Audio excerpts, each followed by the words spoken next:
네, 안녕하십니까. 네, 경찰학개론 김민철입니다. 여러분, 시험 보시느라 정말 고생 많으셨고요. 일단 이번 시험에 우리 경찰학개론 과목이 역대급으로 어렵게 나오는 바람에 정말 많은 연락 받았고요. 학생들이 너무 실망해가지고 저도 진짜 좀 약간 어이없기도 하고 너무 마음이 아픕니다.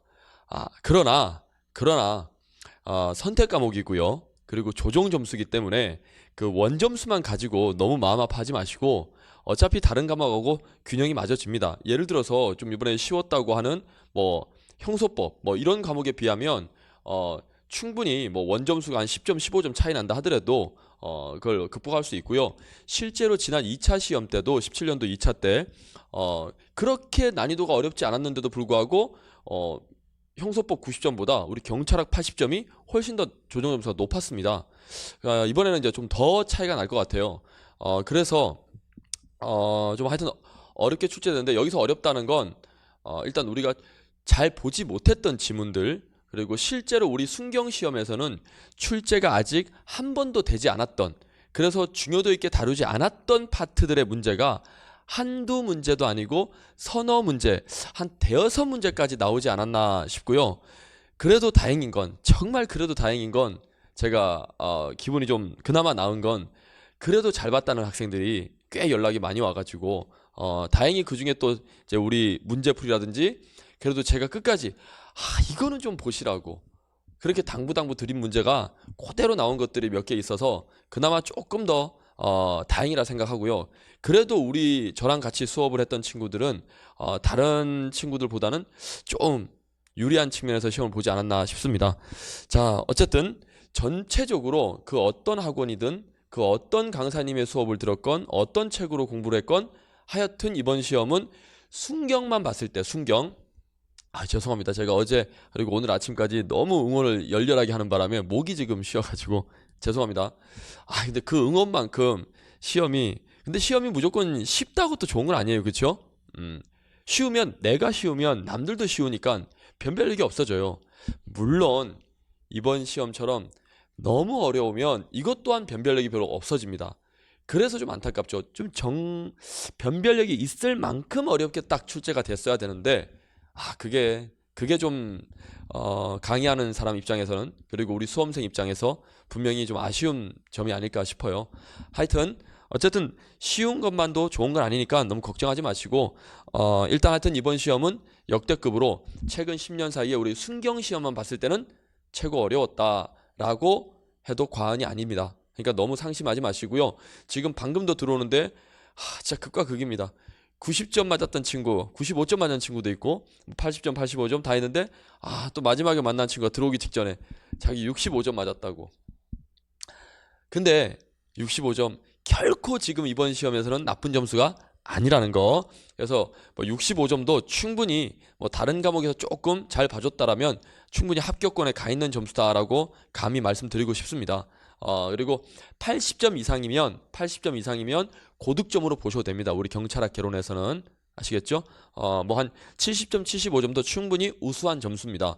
그리고 60점, 65점도 실망할 점수가 아니라는 거. 60점, 65점도 형소법에 비하면 한 80점 정도 맞은 거예요. 정말로. 나중에 조정점수 나오는 거 보십시오. 하여튼 그러니까 너무 실망하지 않으셔도 되겠고 결국 또 관건은 공통해서 갈 테니까 국사 영어 잘 보신 분들은 지금 충분히 경찰학을 조금 못 봤다 하더라도 운동 준비하시기 바랍니다. 체력 준비하셔서 운동을 하시기 바랍니다. 자, 그러면 조금 더 말씀드리자면 어쨌든 브리타가 좀 많이 나왔는데요. 제가 총평은 지금 죄송합니다. 목소리 계속 갈라지네요. 총평은 제가 네이버 카페에 올려놨습니다. 자, 네이버 카페 김민철 경찰학 개론 치시면 나옵니다. 김민철 경찰학 개론 여기 가시면 제가 총평을 나름대로 올려놨고요. 그리고 적중 내용은 지금 강의 끝나고 하여튼 금주 중으로 오늘 중으로 주말 중으로 해가지고 적중 내용은 자세히 요 카페를 통해서 알려놓도록 카페와 우리 메가 경찰 홈피를 통해서 올라갑니다. 업로드 할 테니까 예, 어디서 나왔다 어디서 나왔다. 하여튼 근데 이제 중요한 거는요. 물론 이번에 합격을 하시는 분들은 상관이 없겠지만 합격이 혹시라도 안 돼서 다시 공부를 해야 된다라면 이 해설 강의를 듣는 목적을 분명히 하셔야 됩니다. 물론 내가 어디 틀렸나 점검하는 것도 있지만 분명히 점검하시는 분들은 잘 봐서 점검하시는 분들도 있겠지만 대부분의 학생들은 또 이제 어쩌면 다시 공부해야 되는 상황이 올지 모르기 때문에 앞으로 내가 어떻게 해야 되나 여기에 좀 중점을 두고 보시기 바랍니다. 저 또한 앞으로 우리가 어떻게 대비할 건가에 대한 말씀을 꼭 드리고 싶어요. 그런 의미에서 제가 먼저 말씀을 드린다면 이번에 나온 문제가 어렵긴 했지만 그래도요 순경시험만 가지고 봤을 때는 매우 어려웠지만 경간부라든지 승진 문제 그리고 뭐 심지어 범죄수사 지능범죄 뭐 법학특채 이런 특채 시험에 나왔던 승진 시험에 나왔던 경간부 시험에 나왔던 문제들을 총 종합해서 본다라면 충분히 또 우리가 준비를 할 수 있는 파트였습니다. 아예 완전히 맨땅에 헤딩하는 문제는 아니라는 거지요. 그럼 무엇이냐? 결론은 대비할 수 있다는 겁니다. 그러니까 너무 걱정하지 마시라는 거예요. 사실 그 전에 시험이 우리 경찰학교는 쉽게 나왔어요. 쉽게 나왔는데 그렇다 보니까 학생들이 공부량을 자꾸 줄입니다. 물론 저희들도 줄여드렸어요. 트렌드가 그러니까. 근데 거기에서 그래도 그 쉽다 하다가 한 번쯤은 어렵게 나올 텐데 그걸 대비해서 이런 문제 좀 하자 저런 문제 좀 하자라고 문제를 내드리잖아요. 마지막에. 그러면 되게 싫어합니다. 선생님 이런 것까지 봐야 되나요? 사실 제가 정말 아쉬운 문제가 뭐였냐면 보로군 문제 국가보안법상에 마지막에 한 21조, 22조, 23조 있는 그 조항에 나오는 문제들인데요. 그거 제가 작년까지 동형모의고사 진도별에 꼭 한 번씩 내가 출제를 하고 말씀을 드렸습니다. 물론 우리 채용시험에 한 번도 나온 적이 없기 때문에 중요한 내용은 아니지만 우리 경찰 시험에서 항상 돈 문제를 자주 낸다. 그렇기 때문에 이것도 나올 가능성이 있다 라고 해서 좀 준비하자라고 했더니 학생들이 원성이 자자했었어요. 뭐 이런 것까지 봐. 보상금하고 헷갈리게. 정말 그래서 제가 몇 년째 욕을 먹다가 이번 차수 때 제가 좀 뺐습니다. 하도 그런 질문 받는 게 너무 지겨워가지고. 그랬더니 문제가 덜컥 나오네요. 그래서 작년까지 저랑 뭐 한 2, 3년에 걸쳐서 좀 공부를 오래 한 친구들은 그 문제 선생님 나왔다고. 그러니까 여러분 참 저희도 그런 면에서 굳이 좀 핑계 아닌 핑계를 대자면 조금 더 해드리고 싶은데 사실은 너무 싫어해요 학생들이. 근데 이번에 솔직히 말하면 좀 어렵게 나오는 바람에 앞으로 어떻게 보면 좀 더 선생님의 말을 강사의 말을 좀 더 믿고 따라와 줘야 될 부분들이 있지 않나라는 생각이 듭니다. 그렇죠? 예. 그리고 다시 한번 말씀드린다면 어디서 나오는지는 제가 분명히 알고 있습니다. 분명히 알고 있어요. 그리고 이번에 출제자들이 그런 메시지를 던져줬습니다. 그러니까 거기에 대해서 제가 철저히 분석해서 제가 해드리는 부분들 이제 정말 믿고 좀 따라와 주시면 정말 그런 문제에 당황하지 않으실 겁니다. 사실 이번에 기출천재에서도 웬만한 것들은 다 들어가 있습니다. 그렇죠? 그래서 간부나 승진용 문제에서 근데 우리 학생들은 그런 부분들이 C급이니까 자꾸 안 받잖아요. 마지막에 되면 항상 저한테 물어보는 게 A급만 봐도 되나요? 그럼 제가 어떻게 대답을 해드립니까? 사실 어렵게 나온다라면 C급에서 나올 텐데 근데 당장 C급 봐라 하기에는 무리죠. 그래서 제발 우리 경찰학개론 등한시하지 마시고 좀 사랑해 주시고 애초부터 조금 깊이 있게 공부한다 생각하시고 이제는 접근을 해 주셔야 된다라는 생각입니다. 왜냐? 더더욱 우리는 시험이 경찰 시험이잖아요. 그러면 그 경찰 시험의 경찰학개론은 말 그대로 가장 기본이 되는 학문입니다. 그러니까 저는 특히나 전공자로서 경찰학과를 나온 사람으로서 정말 부탁드립니다. 제발 좀 등한시하지 마시고요. 미루지 마시고 애초부터 경찰학개론에 좀 사랑을 주시고 애정을 주시고 좀 같이 함께 해주십사 부탁드립니다. 그러니까 맨날 미뤄놓다가 마지막에 하니까 그때 소화를 못 하잖아요. 그러니까 어쩔 수 없이 A급 위주로 강조를 하게 되지요. 왜? 그거라도 안 할까봐 포기할까봐. 예, 이상입니다. 이상으로 총평들은 조금 이제 앞에 부분들은 좀 정리를 하고요. 조금 구체적으로 들어가서 말씀을 드리면 이제 총평에도 올라가 있지만 그 뭐 4번 문제, 그렇죠? 행정 고난의 위임, 위탁 문제. 좀 이따가 설명하겠지만 이거 우리 기출천재 104페이지 39번 문제에 있습니다. 심지어 지문도 거의 똑같습니다. 예. 그래서 요 부분도 뭐 조금만 생각을 하고 푼다라면 분명히 위임할 때 상급 관청이 하급 관청에 대해서 뭡니까? 지휘 감독할 수 있습니다. 잘해라 못해라. 너 잘 못하면 내가 뭡니까? 면직시키거나 직무를 정지시키거나 그에 대해서 취소하거나 정지시킬 수 있는 그런 정도의 권한 정도는 있다라고 했습니다. 물론 위임을 해준 일에 대해서는 직접 처리할 수는 없겠지만 왜? 그거는 권한이 넘어갔으니까 수임관청이 하는 거겠죠. 오케이. 하여튼 그런 문제도 나와 있었고요. 그리고 여러분이 어렵게 접근했던 5번 문제도 조금 어렵게 접근했을 겁니다. 좀 이따가 자세히 설명드리겠지만 하지만 이것도 16년도 우리 지능범죄 수사 특채 시험에서 나왔고요. 우리 인사혁신처 소속의 소청심사위원회 아닌 다른 국회 사무처, 법원행정처, 헌법재판소 사무처, 중앙선거관리위원회 하여튼 이런 곳에 있는 위원회 소청심사위원회는 상임위원이 없고 비상임위원이 있다. 비상임위원만 있다. 이게 실제 시험 나왔습니다. 책 펼쳐 보시면 나와 있고요. 하여튼 그 부분. 그리고 6번 문제는 제가 경직법은 하도 많이 나왔고 위해성 장비 규정이 꼭 나올 거니까 꼭 보자 라고 해서 결국 나왔는데 물론 이것도 경직법만 제대로 안다라면 풀 수 있는 문제였습니다. 그쵸? 국회 소관상임위원회인데 국무회의라고 고쳐서 냈죠. 자, 그리고 이제 7번 문제. 뭐 어떤 학원에서 7번 문제를 적중시킨 거를 굉장히 강조를 하시던데요. 이거는 저만 해도 제가 문제풀이 뭐 기출천재 심화 수업 때부터 계속 이 문제 제가 출제했습니다. 왜냐? 특히 뭡니까?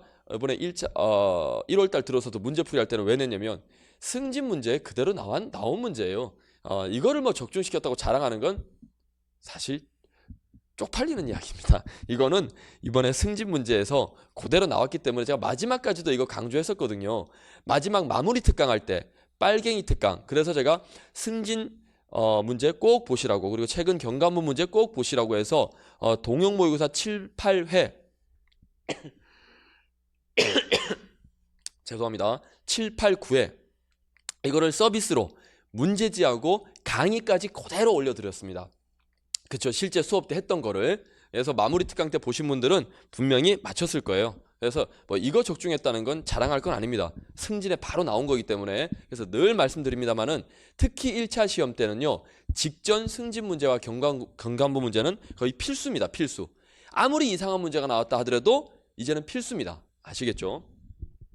자, 그리고 8번 문제. 사실 아쉽습니다. 이게 알고 나면 쉬운 문제인데 전혀 몰랐기 때문에 여러분한테는 되게 어려웠을 거예요. 사실 이 문제도요. 제가 16년도까지 재작년까지 혹시나 해가지고 하는 문제 다 했던 문제예요.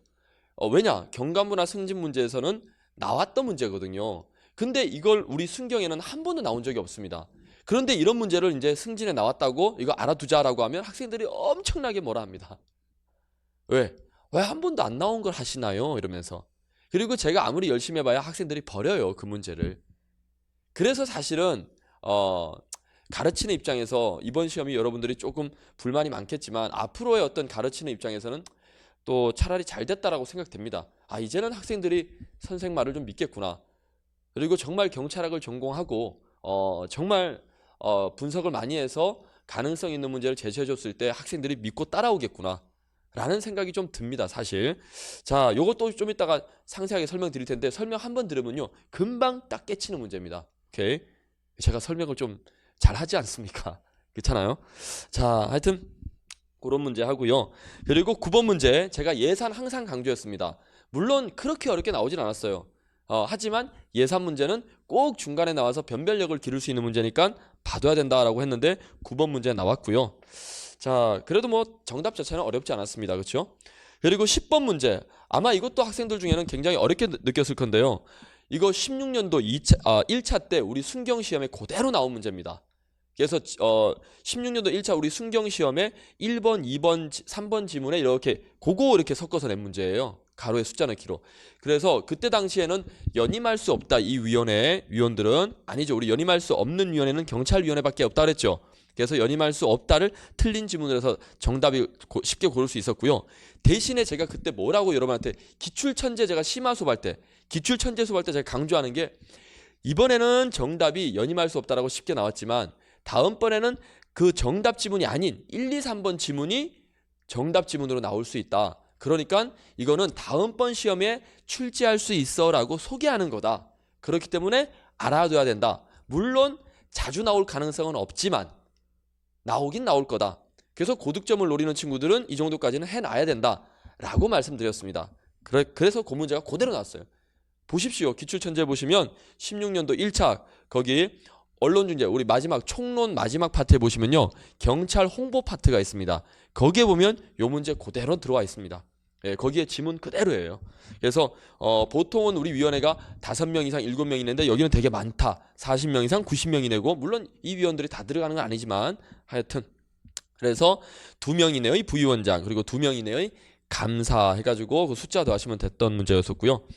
그리고 11번 문제도 사실 또 조금 어렵게 푸신 친구도 있었을 텐데 하지만 요거는 제가 기본서에도 수록이 돼 있고요. 기본 수업할 때 기본적으로 가르칩니다. 자, 우리 소음 제한 규정 당연히 65데시벨 이하, 60데시벨 이하, 75데시벨 이하 이거 기타 지역하고 우리 주거 지역, 학교 지역, 공공도서관 그리고 종합병원 이거 구별한다는 건 뭐 당연히 기본이고요. 1, 2번 지문.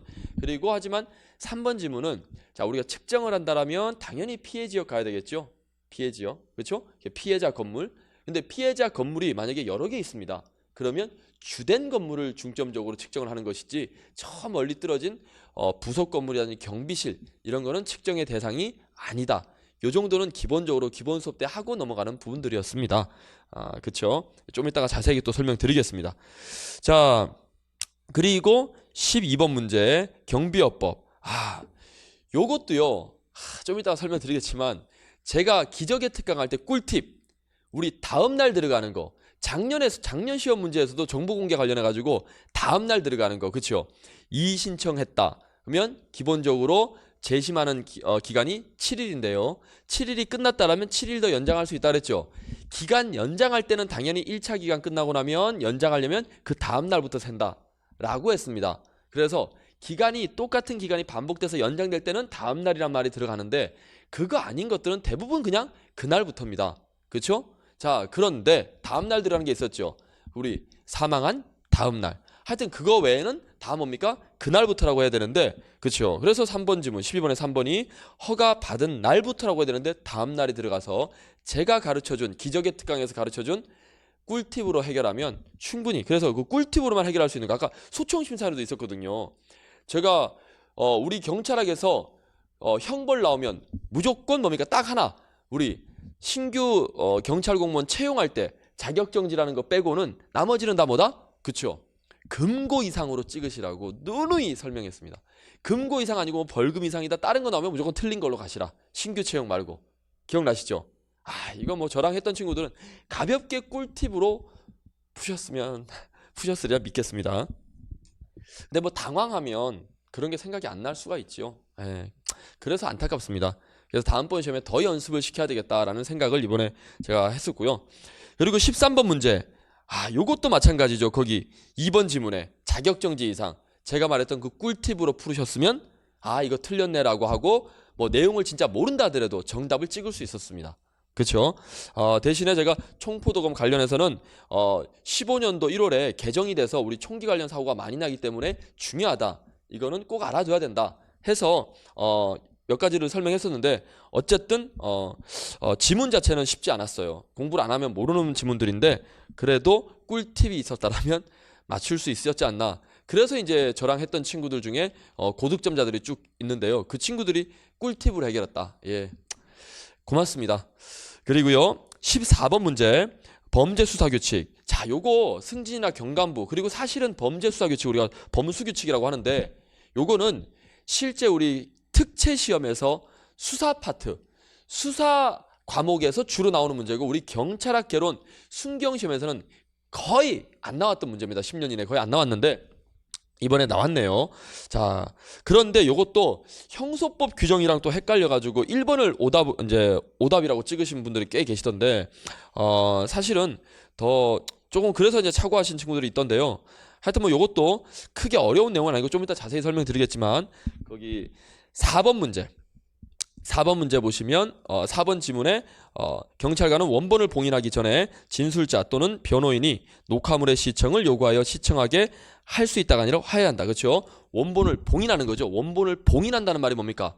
아예 이제 뜯지 못하게 붙여놓는다는 건데요. 그러니까 딱 완벽하게 뭡니까?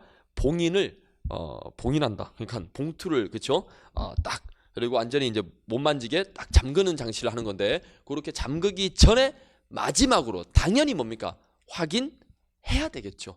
할 수 있다가 아니라 그렇죠? 그래서 이거 맞는지 안 맞는지 마지막으로 한번 확인해봐라 라고 시청하게 해야 한다. 요거 알고 나면 어려운 건 아닙니다. 그렇죠?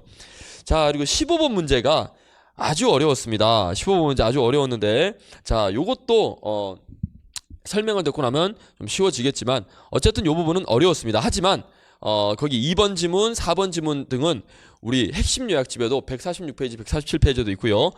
등록 정보 관련해 가지고 자, 근데 정답은 뭐 1번이었죠. 6개월 이상 국외에 체류한다. 그러면 뭡니까? 미리 관할 경찰 관서의 장에게 허가가 아니라 신고해야 됩니다. 신고. 내가 어느 나라에 얼마 기간 동안 좀 있다가 올 거다라는 걸 신고해야 됩니다. 예, 조금 어려웠죠. 이것도 근데 사실 꿀팁 중에 우리 경찰은요 웬만하면 신고입니다. 그렇죠? 어쨌든 신고죠. 우리 보안관찰법 할 때도 보안관찰 대상자가 나오면 경찰관서장한테 신고 그렇죠? 자 그래서 뭐 그런 부분들이었고요.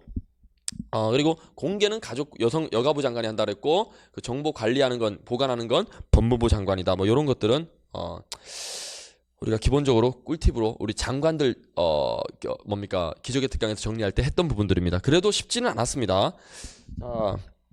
그리고 16번 문제 이거는 뭐 특 A급 문제이기 때문에 가볍게 풀어내셨으리라 보고요.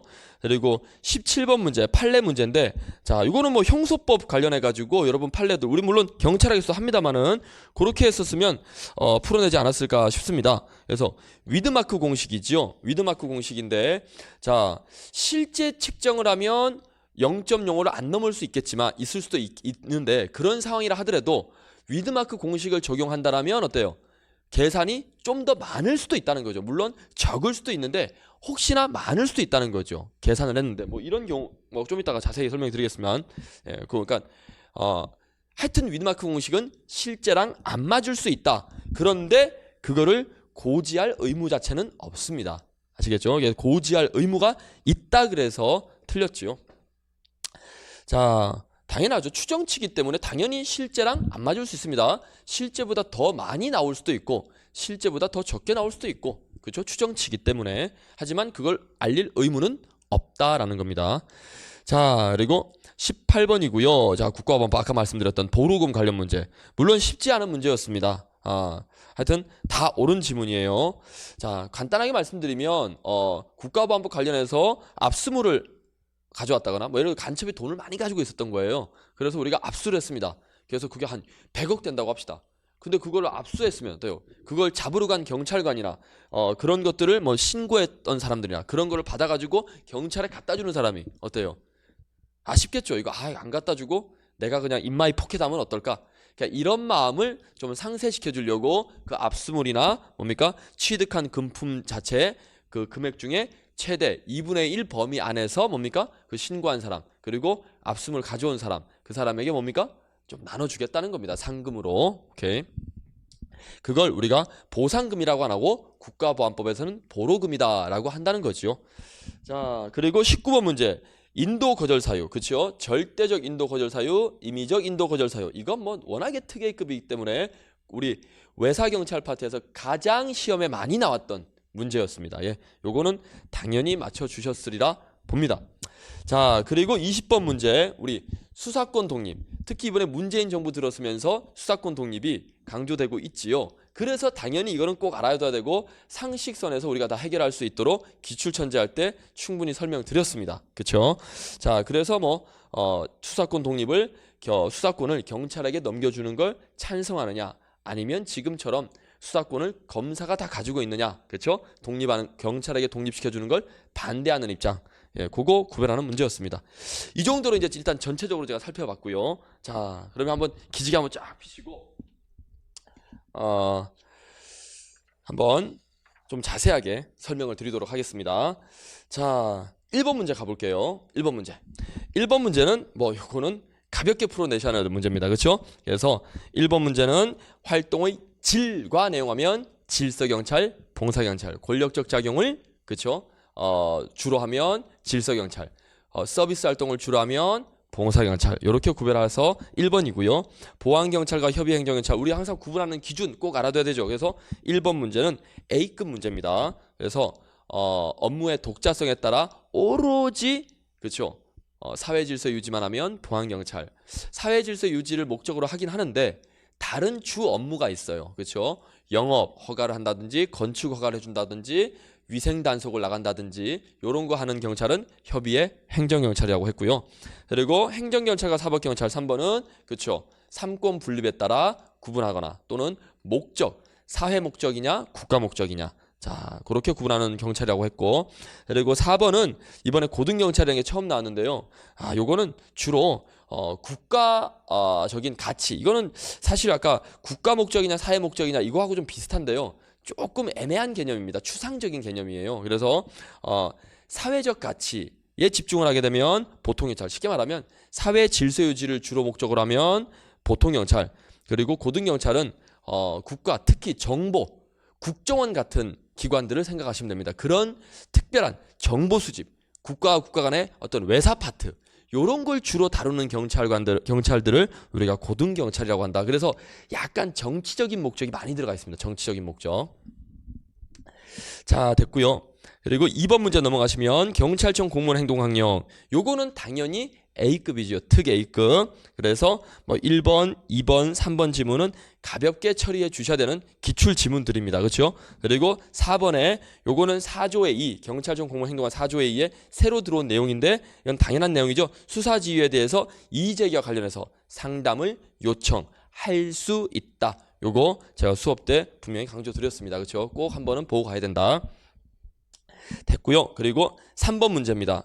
요건 역사 순서 문제. 제발 한국 경찰 역사 버리지 마시라고 제가 진짜 그래서 무료 강의도 올려놨습니다. 제가 한 2강의가 3강짜리고 문제까지 그쵸? 같이 올려놨습니다. 혹시 제 수업 강의를 처음 들으신 분들은 한번 그 강의 한번 들어보세요. 어려운가 안 어려운가.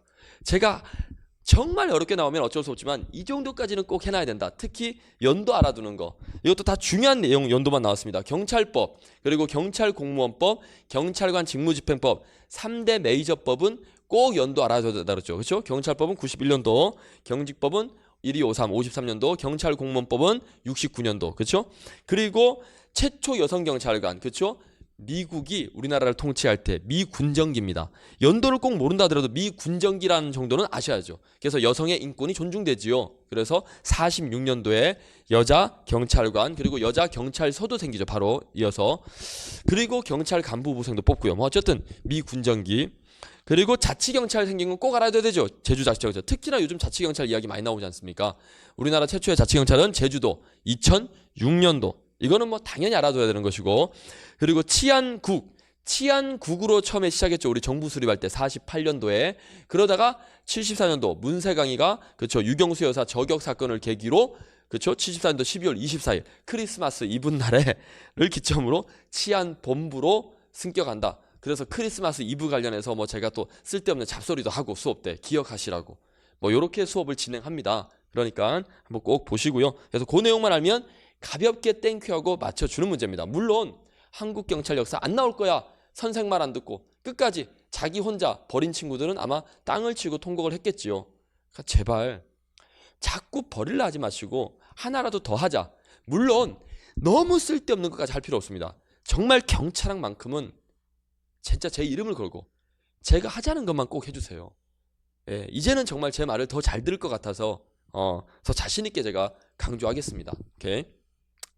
자, 그리고 4번 문제 행정고난 위임 대리 이것도 사실 타학원에서 넘어온 학생이 저는 이거 솔직히 버렸습니다라고 하더라고요. 저랑 이야기하는데 그런데 마지막으로 버리더라도 내가 요거 가르친 부분이 있는데 그거 수업 한 번만 딱 들어봐라. 그 파트만.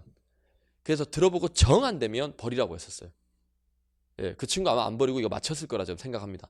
그러니까 제발 꼭 해주셨으면 좋겠어요. 이런 게 바로 변별력을 좌우하는 문제입니다. 정말 뒤져라 하는 문제는요, 다 틀리는 거기 때문에 그런 의미 없어요. 찍신 강림한 친구들이랑 유리하지만 그 찍신 강림한 친구가 꼭 합격할 것 같습니까? 아니에요. 다른 과목까지 다 찍어야 되는데. 그러니까 꼭 좀 해주십사 부탁드리고, 취소하거나. 자, 그래서 위임은요, 상급 관청이 주로 하급 관청에게, 주로입니다. 주로. 이것도 학생이 틀린 거 아니냐는데 주로. 그러면 보조기관에 위임할 수도 있죠. 그 1번 지문에 보시면. 그리고 1번 지문에서는 중요한 포인트가 일부입니다. 일부. 그렇죠? 위임은 전부 위임하는 게 아니에요. 고난이 넘어가기 때문에 일부라는 거 포인트. 그리고 보조기관도 됩니다. 그리고 하급 기관의 이거 하급 관청이죠. 보통. 네, 됩니다. 그리고 취소하거나 정지시킬 수 있어요. 제대로 안 하면. 그리고 3번에 감독에 대한 책임집니다. 왜? 감독을 할 수 있기 때문에. 지휘 감독할 수 있기 때문에 책임집니다. 지지 않는다 그래서 X.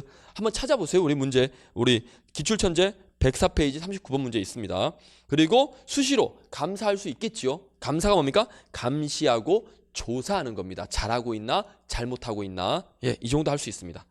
자, 5번 문제 소청심사위원회. 당연히 특예입급 문제입니다. 그래서 근데 우리 학생들 징계 파트하고 나면 퍼져가지고 소청심사위원회를 등한시하죠. 정말 이거 꼭 하셔야 된다라고 늘 강조드리는데, 그래서 기억번 지문은 당연히 5년. 근데 이거 아마 OX형으로 나왔기 때문에 충분히 조합을 해서 공부를 어느 정도 하신 분들은 맞춰냈으리라 믿고 싶습니다. 그래서 니은번 지문 상임위원이 아니라 비상임위원이다. 하지만 우리 경찰관들이 가는 소청심사위원회는 어디 소속에 있는 소청심사위원회 간다고요? 인사혁신처. 그러면 인사혁신처에는 57 이상의 상임위원과 상임위원 수의 그렇죠 2분의 1 이상 비상임위원을 둔다죠. 오케이. 그거하고 얘네들은 다른 겁니다. 그래서 다른 기관에 있는 소청심사위원회는 상임위원이 없어요. 비상임위원만 있습니다. 아시겠죠? 요거 16년도 지능범죄 수사 특채 문제였습니다. 우리 기출천재 있어요. 자, 그런 것들 제가 하여튼 적중했던 거 다 내역 자세하게 올리도록 하겠습니다. 쓸데없이 뭐 나오지도 않았던 거 제가 나왔다고 그렇게 하는 사람 아닙니다. 그렇죠? 자, 그리고 거기 디귿번호 의결 정족수. 당연히 이거 중요하다 그랬죠. 소종교. 얘네들은 재적 3분의 2 이상 출석 과반수고요. 그리고 리을번. 제가 분명히 아까 꿀팁 말씀드렸습니다. 벌써 꿀팁만 가지고 풀 수 있는 지문이 3지문에 나왔어요. 그렇죠? 오케이. 그래서 우리 경찰학 개론에서는 신규 채용 결격 사유할 때 자격정지 이상, 그때만 자격정지 나오고 나머지 무슨 형벌이 나왔다 그러면 다 뭘로 찍으시라? 금고 이상. 됐죠? 오케이. 자, 그리고 6번 문제 우회성 장비 규정. 제가 엄청나게 강조했던 부분입니다. 1번 그쵸? 그리고 2번 이런 것들은 다 출제가 됐고 충분히 알아둬야 되는 문제고, 3번 이것도 출제가 됐었죠. 각도. 사람이 들고 쏘는 발사기는 30도로 높여야 되고, 차량 위에 올라가 있는 발사대는 이미 높은 데 올라가 있으니까 각도를 그거보다는 좀 더 낮춰도 됩니다. 15도까지. 그리고 4번 지문에서 중요한 게 경찰청장이라는 거. 그리고 안전성 검사 결과 보고서를 몇 개월 이내에 제출해야 된다? 3개월. 요 3개월이라는 기간은 경직법에는 없다 그랬어요. 그래서 우리 대통령령인 위해성 장비 규정에 좀 더 상세하게 적혀져 있다. 규정돼 있다라고 했고요. 누구한테 제출한다? 제출하는 상대방은 똑같습니다. 국회 소관 상임위원회입니다. 국무회의가 아니고요.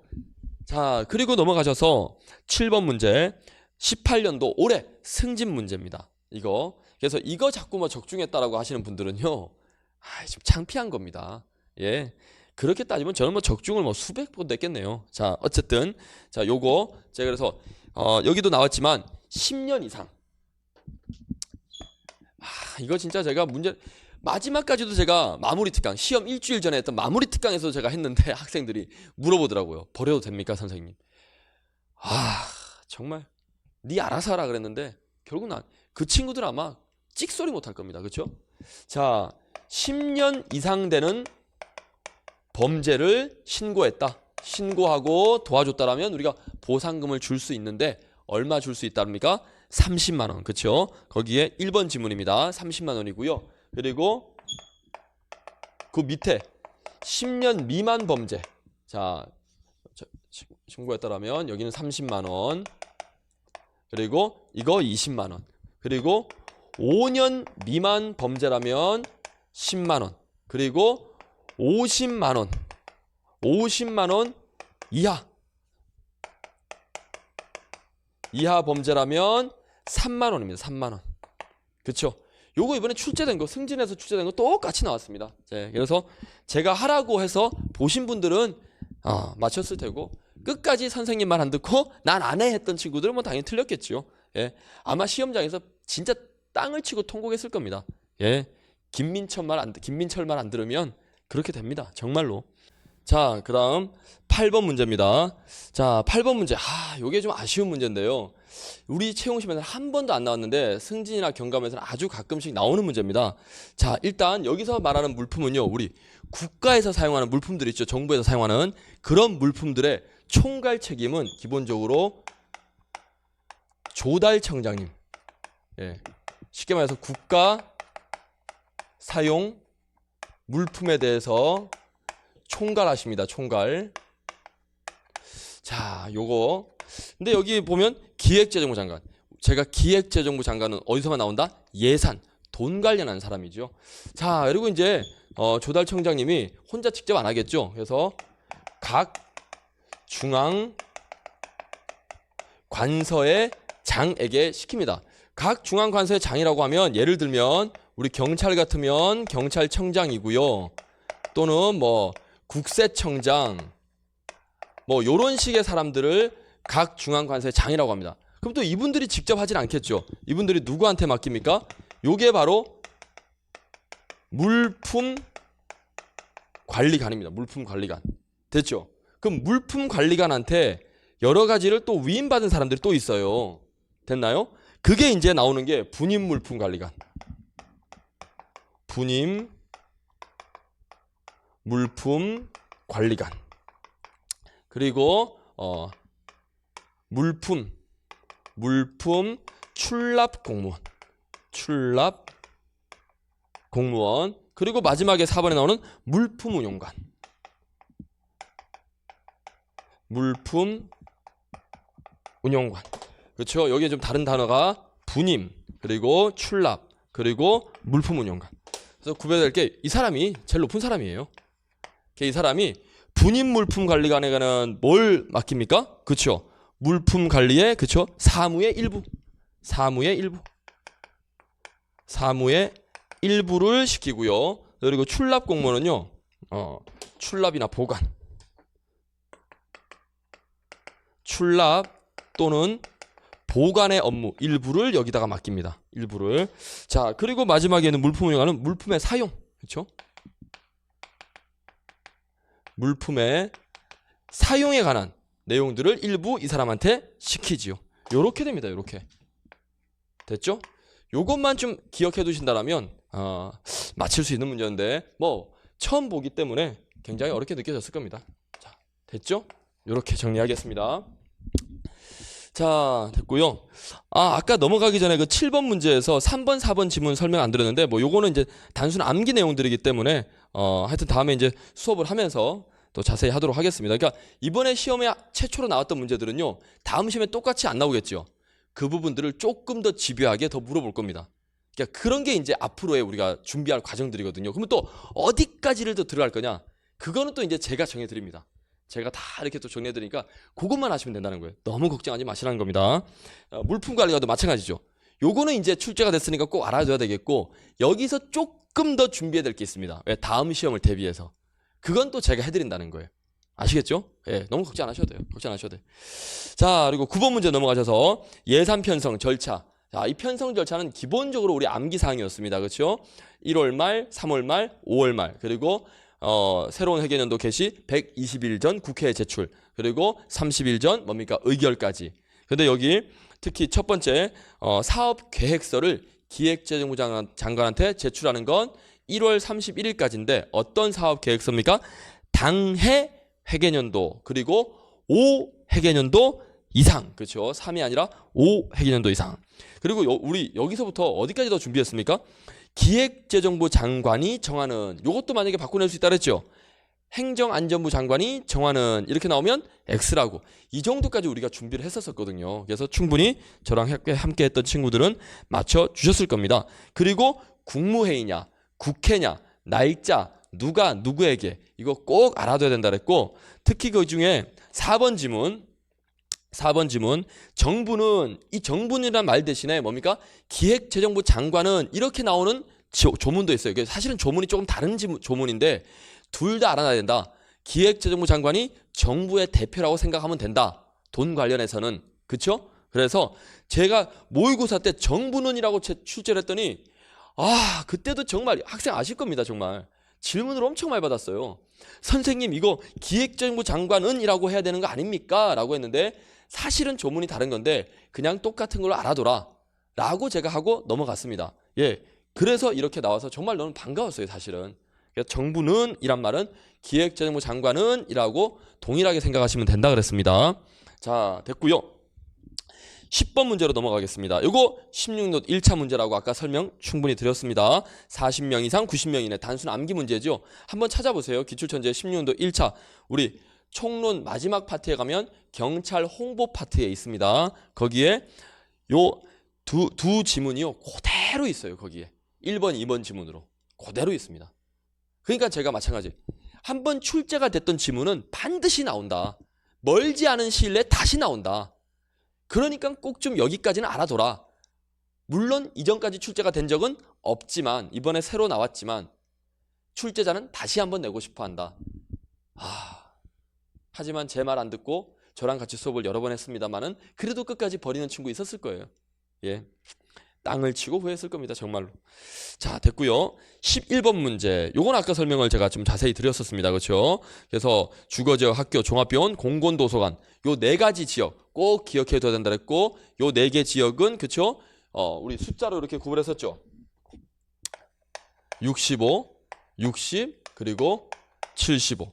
그래서 주거지역, 학교랑 연결되는 게 공공 도서관 그리고 개인 병원 아니라 종합운동장 아니라 종합병원이다. 그래서 얘네들은 굉장히 조용해야 되는 지역이니까 그렇죠? 이렇게 밑에 두 개.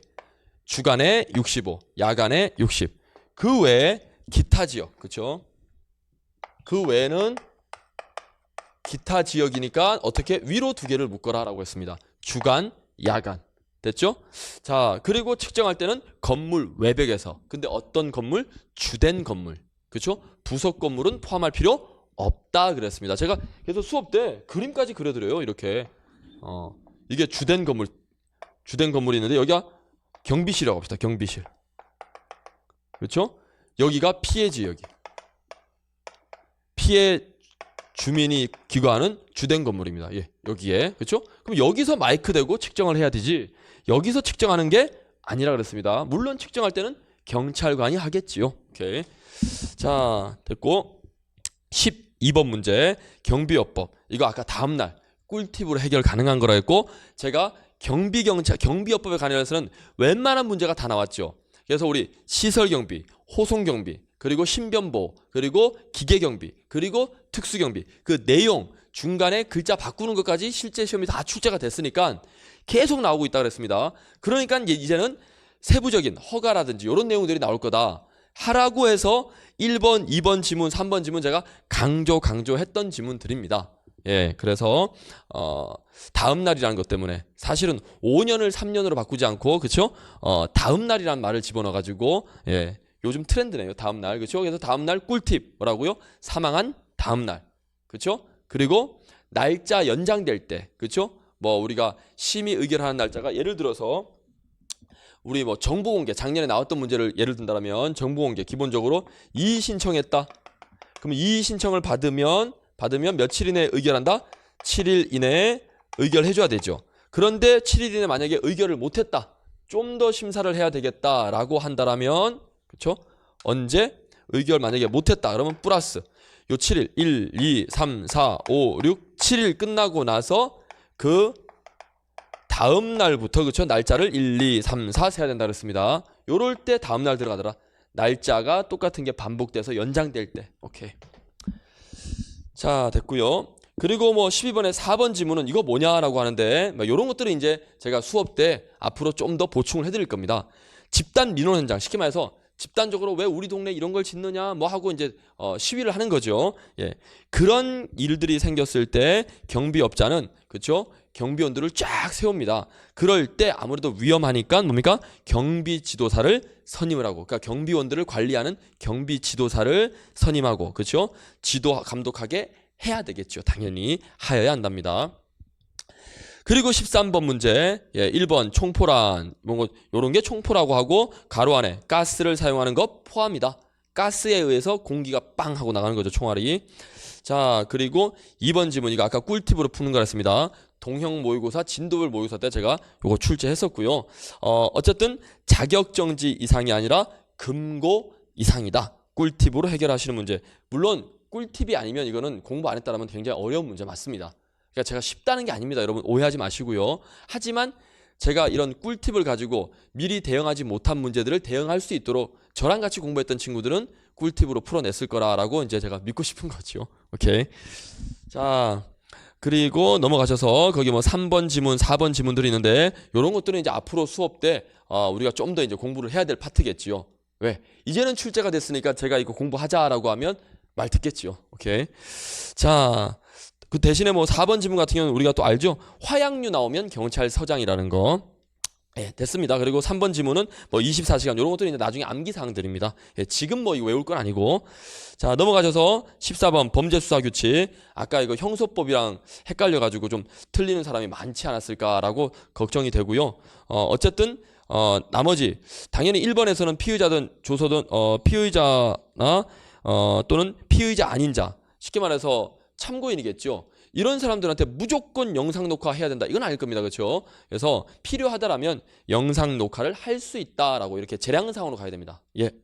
그리고 경찰관 조사 과정 만약에 녹화를 하게 된다라면 할 때에는 뭡니까?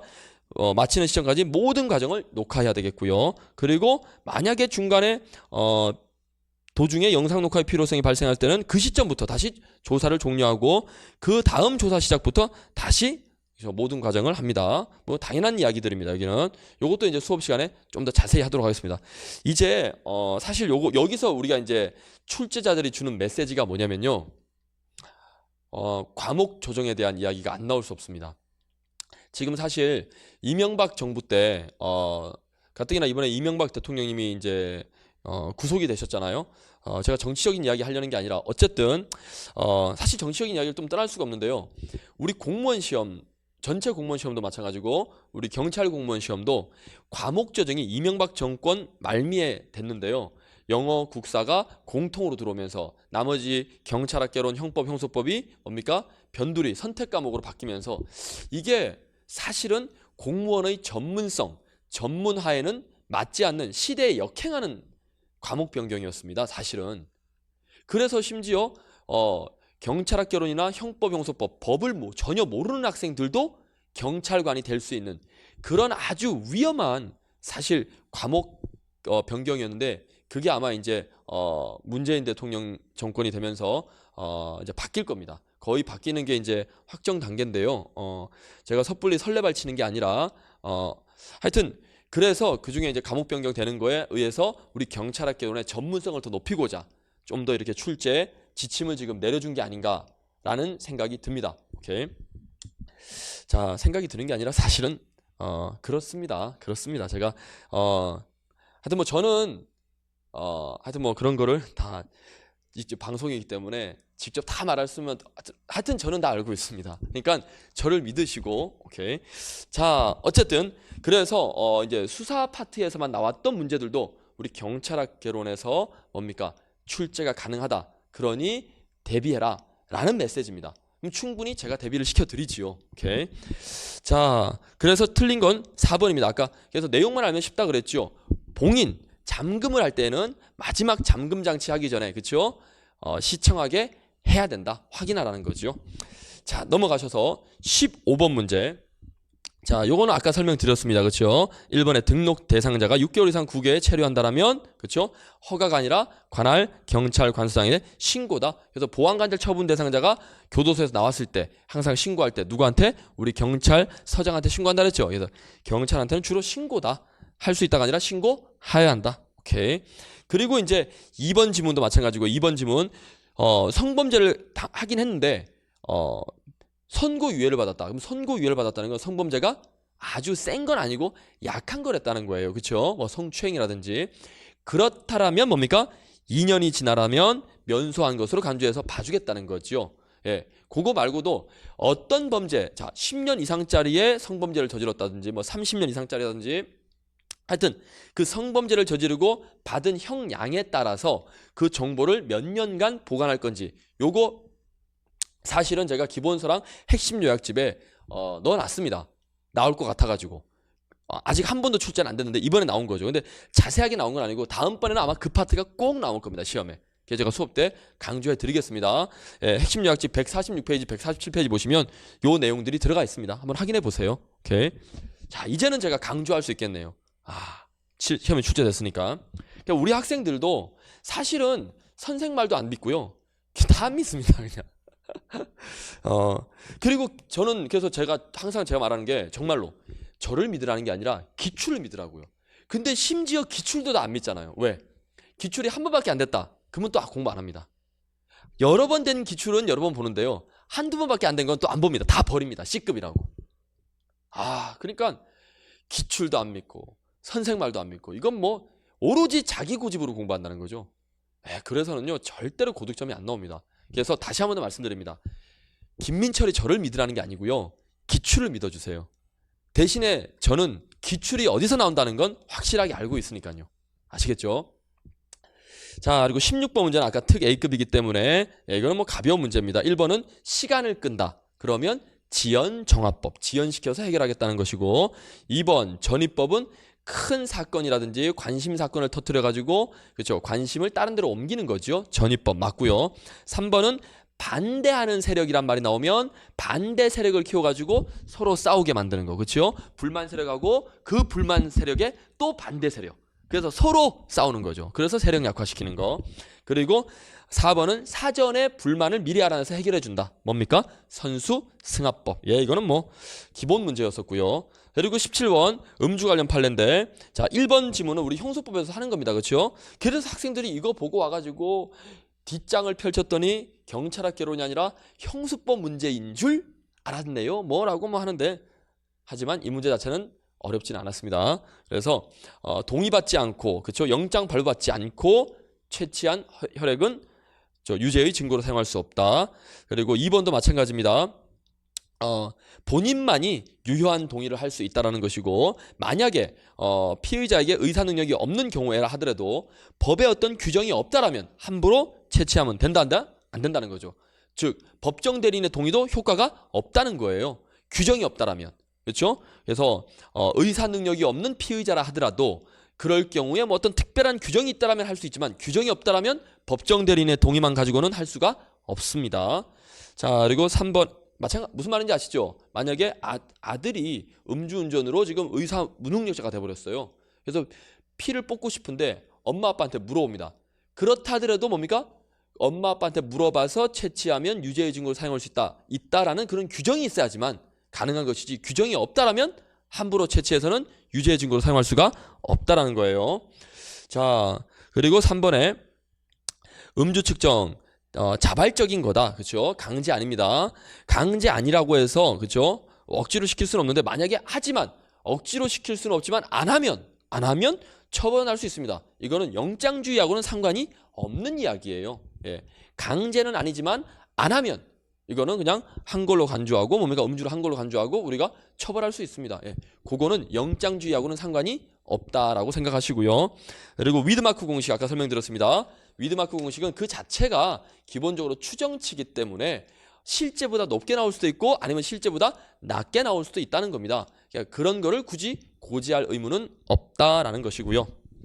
그리고 18번 문제 앞서 말씀드렸듯이 예를 들어서 뭐 경찰관이 수사관이 수사를 하러 가는데 압수물이 있었어요. 간첩이 가지고 있는 금품 등 한 100억대 상당의. 근데 어때요? 수사관도 쓱 자기 주머니에 넣고 싶지 않습니까? 너무 많으니까. 하지만 그걸 그대로 잘 가져오면 2분의 1 범위 안에서 상금으로 주겠다는 겁니다. 됐나요? 자, 그래서 상금을 주는 거예요. 보상금을. 근데 여기서는 국가보안법에서는 보상금이란 말을 쓰지 않고 보로금이라고 한다. 우리 그런 말 있죠. 공소유예라고 하지 않고 공소보류라고 한다. 라고 하듯이 국가보안법에는 좀 더 특별한 단어를 쓰는 겁니다. 어쨌든 자, 상금을 지급하고요. 그게 보로금이고요. 그리고 니은번에 반국가단체 구성원 또는 그 지령을 받은 자로부터 쉽게 말해서 간첩한테 내가 금품을 받았어요. 그렇죠? 금품을 취득했습니다. 어떻게든 받았어요. 그러면 그걸 뭡니까? 자기가 인마에 포켓하지 않고 국가 수사기관에다가 갖다 줬습니다. 저 사실은요.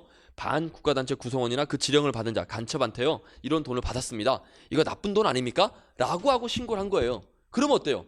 그 사람도 사실 갖다 주기 싫고 인마에 포켓하고 싶었겠죠. 그거를 상쇄시켜주기 위해서 뭡니까? 그 가액의 2분의 1 범위 안에서 상금으로 줄 수 있다는 겁니다. 당연히 줄 수 있다는 거예요. 무조건 준다는 건 아니고요. 그리고 디귿번에 그런 보로금 지급에 관련해서는 대통령령으로 구체적으로 정하겠다. 그럼 뭡니까? 다음 시험에 보로금 관련해서 좀 더 상세한 내용이 시험에 나올 수도 있다는 거예요. 오케이. 자, 그리고 리을번에 법무부 장관 소속하에 국가보안유공자심의위원회를 둔다. 좀 어려운 지문이었습니다. 다 옳은 지문이에요. 그리고 19번 절대적 인도 거절 사유. 우리 가볍게 이런 것들은 두 문자로 끝냈었죠. 물론 두 문자만 한 게 아니라 내용도 정확히 숙제된다고 해서 의처시 재판. 그렇죠.